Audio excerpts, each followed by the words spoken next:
नमस्कार दोस्तों, मैं हूं पुलकित मोहन सिंगला। स्वागत है आपका हमारे चैनल में। दोस्तों, आज हम इस विषय में बात करेंगे कि कुल देवी देवता की पूजा किन कारणों से नुकसान दे सकती है कुछ लोगों को। दोस्तों, बहुत लोगों के जीवन में उनके कुल देवी या देवता होते हैं जिनको वो पूजते हैं और जिनसे लाभ प्राप्त करते हैं। जब एक बारी वो कुल देवी देवता को पूजना शुरू कर देते हैं तो पूरी, यूँ कह लीजिए, उनकी ज़िंदगी में सिर्फ वही देवता या देवी मेन होती है, अहम होती है, मायने रखती है, जो उन्हें फल देती है। अब किसी भी परिवार में अगर कोई कस्टम चला आ रहा है, कोई रिचुअल चला आ रहा है किसी भी कुल देवी देवता को मानने का, तो स्वाभाविक है अगर हेड ऑफ़ द फैमिली कर रहा है तो बाकी फैमिली मेंबर्स भी उसमें पार्ट ले रहे हैं। और नहीं भी ले रहे तो भी उन पे भी एक इम्प्लाइड ड्यूटी होती है, एक मोरालिटी होती है कि वो पार्ट लें, क्योंकि उस परिवार का हिस्सा है, ब्लड लाइन से कनेक्टेड है। तो वो देवी देवता ये एक्सपेक्ट करने लगते हैं कि बाकी फैमिली मेम्बर्स, जैसे खासकर बच्चे हो गए, बेटे हो गए, ये ज़रूर पूजा करें। वो आज के टाइम में आधुनिक लोग ज़्यादा हैं, या कुल देवी देवता की पूजा नहीं मानते, नहीं करना चाहते, या जब उनके बड़े बूढ़े करते थे तो उसमें इंटरेस्ट नहीं लेते थे। एक ये होता था कि नहीं आप ही करो, या माँ बाप के अंदर ये थॉट थी कि भाई अभी तो हम हैं, हम कर रहे हैं, जब बाद में बच्चे बड़े होंगे तब हम इनको सिखा देंगे, तब इनको कराना शुरू करेंगे, अभी कराने की क्या ज़रूरत है। तो जब आप उनको पार्ट नहीं बनाते, फिर भी वो पूजा तो देखते हैं, घर में उस कुल देवी देवता का मंदिर भी होगा, उनके निमित्त आप दीपक भी जला रहे होगे, भोग भी चढ़ा रहे होगे, तो वो देखते भी हैं। कभी ना कभी उन्होंने हाथ भी लगाया होगा या पूजा में बैठे भी होंगे। तो कहीं ना कहीं ये शक्तियाँ एक्सपेक्ट करती हैं कि अब बाकी मेंबर्स भी करें। अब इन केस बाकी मेंबर्स नहीं करते और आपके आगे बड़े बूढ़ों की बस की नहीं होता उन देवी देवता को पूजना, या उनकी डेथ कॉज हो जाती है, तो ये कुल देवी देवता नाराज़ भी हो जाते हैं, रुष्ट भी हो जाते हैं, दंड भी देने लगते हैं। कभी कभी कुल देवी देवताओं का पूजा करने का जो तरीका होता है वो आगे की संतान सही तरीके से नहीं अपना पाती। सपोज़ पेरेंट्स करते आ रहे हैं एक पर्टिकुलर कस्टम से, पर्टिकुलर रिलीजन से, पर्टिकुलर एक मेथड से, कि हाँ, सपोज़ फॉर एग्ज़ाम्पल हमें इस दिन को ये चीज़ उनको भोग लगानी है, इस चीज़ का उनको जोत जलानी है, ये चीज़ रखनी है, इस चीज़ का डोनेशन करना है।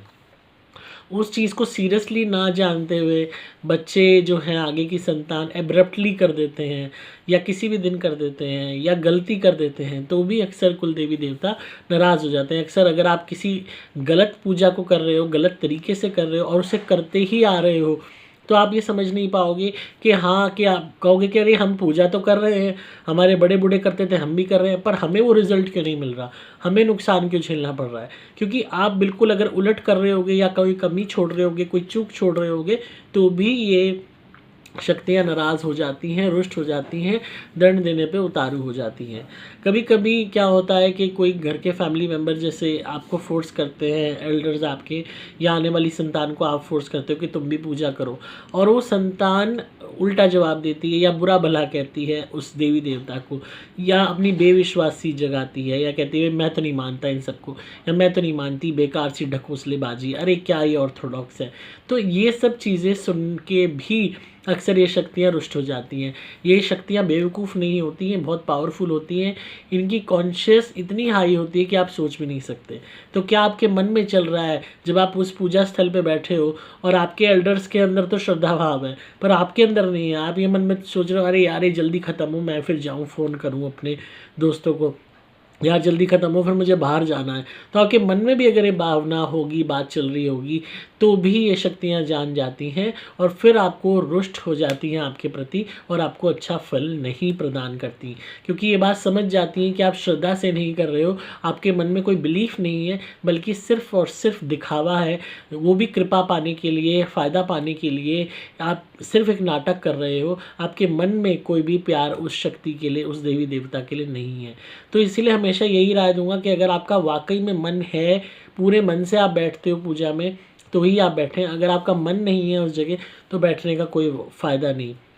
ऐसे बच्चे जो शुरू से नास्तिक प्रवृत्ति के होते हैं और उनका मन नहीं होता, अक्सर माँ बाप घेर घोट के ज़बरदस्ती खींच के उन्हें बिठाते हैं कि नहीं तुम पूजा करो, उनका मन नहीं होता, वो उठ के भागते हैं या बुरा भला बोलते हैं या नखरे करते हैं, चिड़चिड़े हो जाते हैं, गुस्सा करते हैं, तो ऐसे में आपके तो रिश्ते बच्चे से ख़राब होते ही हैं, पर ऐसी शक्तियाँ भी आपको पॉजिटिव फल नहीं देती। और जिस बच्चे के लिए आप पूजा कर रहे हो, जिस बच्चे के वेलबींग के लिए आप कर रहे हो, उस बच्चे को तो किसी भी तरीके से कृपा नहीं मिलती। तो ये जितनी भी शक्तियाँ होती हैं, कुल देवी देवता होते हैं, इनके अंदर भी भावनाएं होती हैं और ये अक्सर बहुत छोटी छोटी बातों पे भी रुष्ट हो जाते हैं। अक्सर बहुत से पेरेंट्स क्या भी करते हैं कि अपने जो उनके एल्डर्स कुल देवी देवता की पूजा करते आ रहे हैं उसके बाद उसका समापन कर देते हैं कि भाई हम आगे आपको नहीं पूज पाएंगे, तो किसी से बात करके उनको विराजमान कराए जाते हैं कहीं मंदिर में या किसी और स्थल पे कि हम यहाँ पे आपकी पूजा कर देंगे, ताकि घर से वो चीज़ ख़त्म हो जाए, ताकि उनके बाकी फैमिली मेम्बर्स को फोर्सफुली ना करना पड़े। पर अगर आप कोई स्पेसिफिकली कोई देवी देवता ले आते हो और पूजना शुरू कर देते हो, फिर एकदम एब्रप्टली पूजना बंद भी कर देते हो, तो अक्सर दिक्कतें आनी शुरू हो जाती है, परेशानियाँ शुरू हो जाती है। इसलिए हमेशा सोच समझ के इन चक्करों में पड़ना चाहिए। और अगर आपको प्रिटी श्योर है कि आपके कुल देवी देवता कोई हैं या थे या जिनको पूजा जाता था, और अगर आपको थोड़ा भी इल्म है या अपने बड़े बूढ़ों का कोई भी आपका एल्डर वो है घर में जो आपको बता सके पूजा का मेथड, तो आप ज़रूर उसको कंटिन्यू कर सकते हैं। अगर आपको लगता है कि आप पे कृपा नहीं आ रही पूजा बंद करने के कारण या अज्ञानता के कारण, और अगर आप पूजा करते आ रहे हैं और आपको फल अच्छा नहीं मिल रहा, नेगेटिव फल मिल रहा है, बहुत ज़्यादा बुरा हो रहा है, एक्सीडेंट हो रहे हैं, बीमारियां बढ़ रही हैं, जितनी पूजा करते हो उतना परेशानी होती है उस कुल देवी देवता की पूजा करने से, तो कहीं ना कहीं कोई त्रुटि हो रही है। या आप फिलहाल कुछ टाइम के लिए पूजा बंद करके ये देख सकते हो कि क्या पूजा बंद करने से आपको कोई बेनिफिट मिलता है, कोई शांति मिलती है कि नहीं। हमेशा रिलेवेंसी देखिए, चीज़ों को, घटनाओं को समझने का प्रयास कीजिए कि किस चीज़ के बाद से क्या होने लगा, किस पूजा के बाद से क्या होने लगा, किस कुल देवी देवता की हमने पर्टिकुलर पूजा की तो ये होने लगा, या आपने वो बात, बुरी बात उनके प्रति बोली उसके बाद ये होने लगा। तो हर चीज़ को अगर आप समझेंगे, नोट डाउन करेंगे, एनालाइज करेंगे, तो बहुत चीज़ें आप जान पाएंगे कि किस तरीके से ये शक्तियाँ काम करती हैं। और हमेशा आपके घर में जहाँ भी कुल देवी देवता चाहे विराजमान है या नहीं है तो इस बात का ध्यान रखें कि कभी भी घर में नॉनवेज ना बनाएं, कभी भी घर में शराब का बार ना रखें। बहुत लोगों को शौक़ होता है बार रखने का, घर में बहुत ज़्यादा नुकसान देगा। मीट मांस अंडा मछली घर में बनेगा, नुकसान देगा। बाहर से भी कोई बच्चा खा के आएगा, मीट मांस शराब पी के आएगा, तो भी ये शक्तियाँ नाराज़ हो जाती हैं और रुष्ट हो जाती हैं। फिर ये कृपा नहीं देती, फिर ये आपको नुकसान ही देती हैं, क्योंकि ये हर चीज़ समझ रही होती हैं। जिस घर में ये बैठी हुई होती है उस घर को ये मंदिर के तौर पे पवित्र स्वच्छ देखना चाहती हैं, और वहाँ पे आप गीला मुंह करके आ रहे हो, शराब से मीट मांस खा के आ रहे हो, किसी जीव की हत्या करके उसकी लाश को खा के आ रहे हो, तो आपकी जीवा से जो दुर्गंध आती है और जो अपवित्र आपका शरीर हो जाता है, उसके बाद जब आप प्रवेश करते हो उस घर में, तो ये शक्तियाँ रुष्ट होती है कि हमें ऐसी गंदी जगह पे आपने ला के डाल दिया जहाँ पे सिर्फ गंदगी है, जहाँ पे सिर्फ मांसाहार है, जहाँ खून है।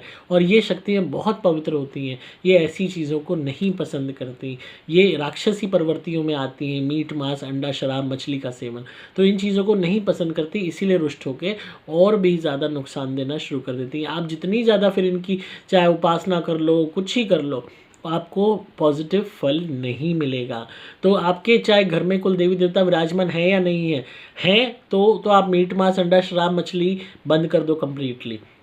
नहीं है पर आपके कोई एंसेस्टर्स कुल देवी देवता को पूजते थे, आपके कोई परदादा दादा आपके पिताजी कोई पूछते थे, भले ही वो किसी और मकान में रहते थे, तो भी आपको नेगेटिव इफेक्ट पड़ेगा, क्योंकि आप ब्लड लाइन से कनेक्टेड हो, उन्हीं के जिस्म का हिस्सा हो, उन्हीं के द्वारा क्रिएट किए गए हो, एक ही फैमिली का ट्री चलता आ रहा है, तो भी कुल देवी देवता रुष्ट होते हैं। भले ही आप अपने अलग घर में भी हो, चाहे भले ही वहाँ विराजमान नहीं है, पर वो कहीं एक जगह भी जहाँ विराजमान है उस फैमिली ट्री से इफेक्ट वो हर मेंबर को करेंगे। जो भी नेगेटिविटी में रहेगा, मीट मांस अंडा शराब मछली का सेवन करेगा, उसको नेगेटिव इफेक्ट आएगा ही आएगा।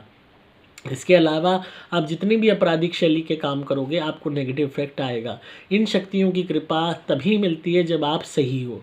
आप गलत हो तो इनकी कृपा आपको नहीं मिलेगी, सिर्फ और सिर्फ आपको परेशानियां ही झेलनी पड़ेंगी। उल्टा ये जस्टिस करती हैं, अगर आप गलत कर रहे हो तो बहुत जल्दी आपको सज़ा देने के लिए यही अग्रसर हो जाएंगी, ऐसे मुकाम बना देंगी कि आपको नुकसान होने लगेगा। आपने इधर किसी का बुरा किया, इधर ही कुछ टाइम में आपका बुरा हो जाएगा। इधर आपने किसी से फालतू पैसे लूटे, इधर ही आपका खर्चा हो जाएगा अस्पताल में या कहीं इधर उधर अनाप शनाप खर्चों में। तो ये इस हद तक न्याय को पसंद करती हैं। तो इसीलिए आपको खुद, और अगर जब कृपा करने पे आती हैं, माला माल कर देती हैं, मौज कर देती हैं, हर कार्य पूरे हो जाते हैं, मंगल कार्य होने लगते हैं, संतान होने लगती है। संतान इतनी ज़्यादा अच्छी होती है कि पूछे मत, खुशियाँ ही खुशियाँ होती हैं कि ऐसा लगता है अपनी नज़र ना लग जाए जब ये प्रसन्न हो जाती हैं। प्रसन्न कैसे होती हैं? आपको सात्विक रहना है, मीट मांस अंडा शराब मछली का सेवन नहीं करना और कोई भी गलत कर्म नहीं करना, और सही तरीके से इनकी उपासना करनी है, पूरी श्रद्धा से, मन से, और किसी भी तरीके से गलत कामों से दूर रहना है, अच्छे कर्म करने हैं, किसी का भी बुरा नहीं करना।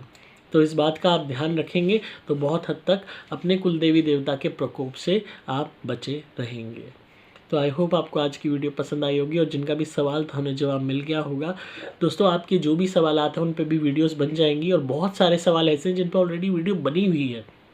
तो आप प्लीज़ प्रीवियस वीडियोस को देखिए, वहाँ पे आपको आपके सवालों के जवाब मिल जाएंगे।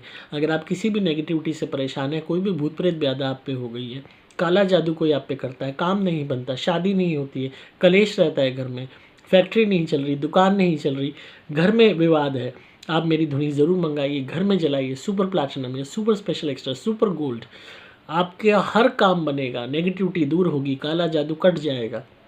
हर जो इच्छा धुनी को जलाते हुए करेंगे वो इच्छा पूर्ण होने लगेगी। आप मेरे द्वारा भी मंत्रित कवच या लॉकेट भी धारण कर सकते हैं, आपकी सदैव रक्षा होगी। ये कभी खराब नहीं होता, सबसे बड़ी इसकी खासियत है, ये पूरी ज़िंदगी आपको बचाता ही रहेगा, इसका यही काम है। और आप ही के लिए अभिमंत्रित होकर आएगा तो आप ही के लिए ये हमेशा सुरक्षा करता रहेगा। आपको सिंपली मोबाइल नंबर 8130331007 पे व्हाट्सएप मैसेज या कॉल करना होगा। डिस्क्रिप्शन में आपको सभी चीज़ों की डिटेल्स मिल जाएंगी। मैं हूं आपका दोस्त पुलकित मोहन सिंगला।